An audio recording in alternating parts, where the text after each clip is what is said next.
हो जाएगी, आगे के लिए दुख नहीं रहेगा। और ऐसा रोज करेंगे तो फिर धीरे धीरे हम जहाँ भी रहेंगे बढ़िया से रह पाएंगे। दूसरे बात क्या होती है, किसी ने बहुत तप किया, एक ही जगह एक बड़ी शिला पर खड़ा रहा, अभिमान आ गया, गया यमराज के पास। यमराज बोला तेरे साथ न्याय करूं कि दया करूं? उसको अभिमान आ गया, बोला दया की क्या बात है, न्याय करो। तो वो बोला अब जा उस शिला को लेकर खड़ा हो जा, शिला तेरे बाप की थी, क्यों उस पर खड़ा? अब इतनी भारी शिला कैसे लेके खड़ा? अब बोला जी गलती, अब नहीं लेगा। इसलिए अभिमान खराब है। अभिमान खराब है। भगवान ने क्या बोला है गीता में कि वैसे तो सब कुछ प्रकृति से ही होता है, आदमी कुछ नहीं करता है ना कर सकता है। अभी तुम कहोगे हम वहाँ से आए हैं, अरे इतनी दूर चल के आया हूँ, थक गया।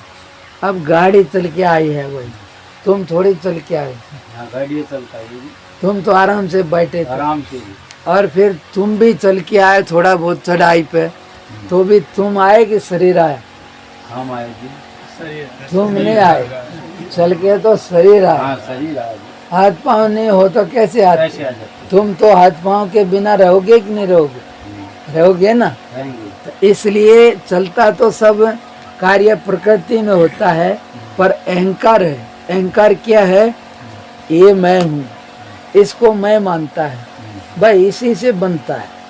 और नहीं, ये अहंकार नहीं हो कि मैं नहीं करता तो वो पूरी दुनिया को मार दे, भगवान बोलते उसको बंधन नहीं है। ये तो करता बनता है तो भोगता भी बनता है, और जो करता नहीं बने तो फिर भोगता भी नहीं। इसलिए करती तो कोई भी क्रिया प्रकृति से ही होती है, आत्मा कुछ कर ही नहीं सकता। लेकिन फिर भी जैसे सूर्य कुछ नहीं करता, पर तुम आए ये देश सब काम लग रहे, किससे लग रहे? प्रकाश से, समझे ना। वो करता कुछ नहीं है, पर उसके बिना होता भी कुछ नहीं। ऐसे ही आत्मा कुछ नहीं करता, पर उसकी सत्ता है तो हर एक चीज उससे हरकत में आती है, पर वो करता नहीं है। इसलिए इसको बोलते हैं कि ये सारी की सारी चीजें उससे ही चलती हैं, लेकिन वो खुद नहीं करता। ये आदमी को ये अंदर से समझ आ जाए कि मेरा स्वरूप सहज है, क्रिया से मैं परे हूँ। हाथ से होए, सांस तुम चलाते हो क्या? बोलो। पलक झपकाते हो, खून का दौरा करते हो, जितना जरूरी है किससे होता है? अंदर की प्रकृति से होता है। इसमें तुम कुछ भी नहीं करते, और ये इतने जरूरी कार्य नहीं करते।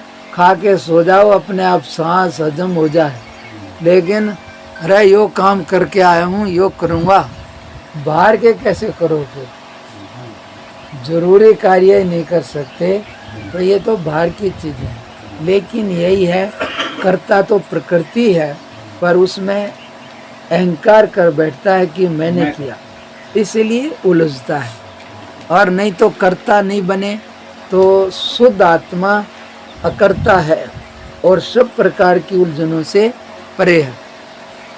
इसलिए रात को कहीं भी हमारे से कुछ गड़बड़ हो गई तो उसको याद करके भगवान से क्षमा मांग ले कि आज मेरे से ये गलती हो गई, तुम थोड़ा आगे हो जाओ, हाँ आगे हो जाओ, तो इसको बोलेंगे।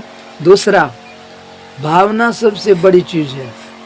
मैं भी बहुत बार बोलता हूँ, भगवान ने भी गीता में सबसे बड़ा जो तप बताया है वो क्या है मालूम है? ऐसे तो गुरुजी बोलते थे कि मन की करड़ाई को सह लेना ये सबसे बड़ा तप है। जैसे चोट लगने का इतना दुख नहीं है, किसी का बोलवाणी का दुख ज़्यादा होता है। क्यों? वो मन में है, बाहर से तो दिखता नहीं, लगता नहीं।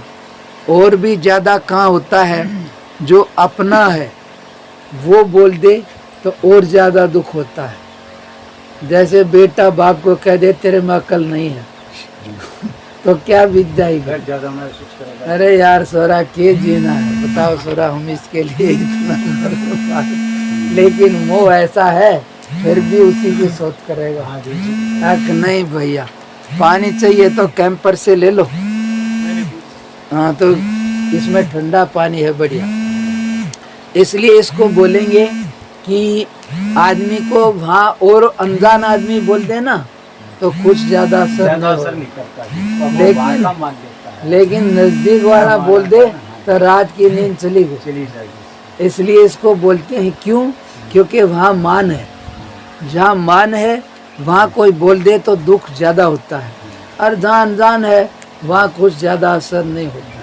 इसलिए इसको बोलते हैं कि भावना।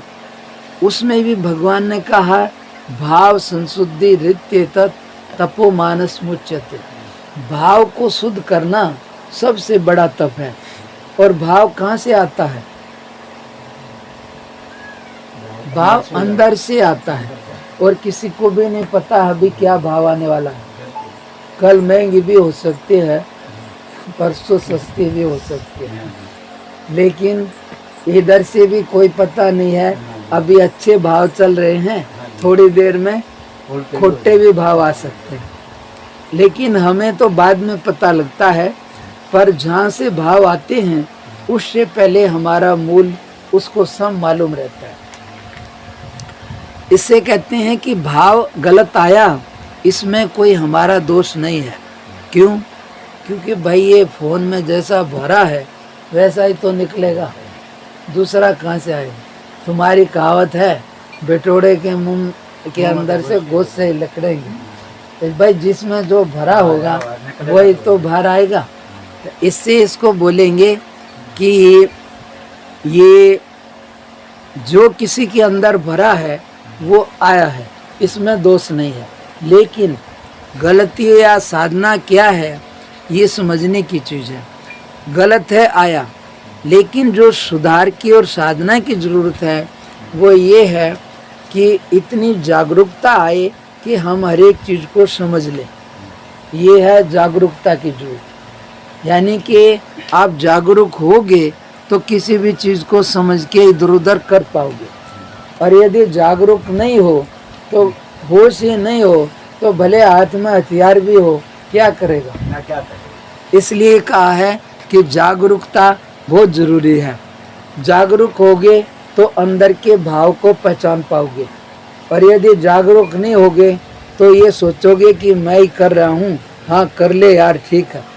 लेकिन जागरूक होगा तो कैसा भी भाव आया समझ लिया, गलत है समझ लिया, अंदर ही समझ लिया। गुस्सा आया अंदर ही समझ लिया, लोभ आया अंदर ही समझ लिया। ये सबसे बड़ा तप है।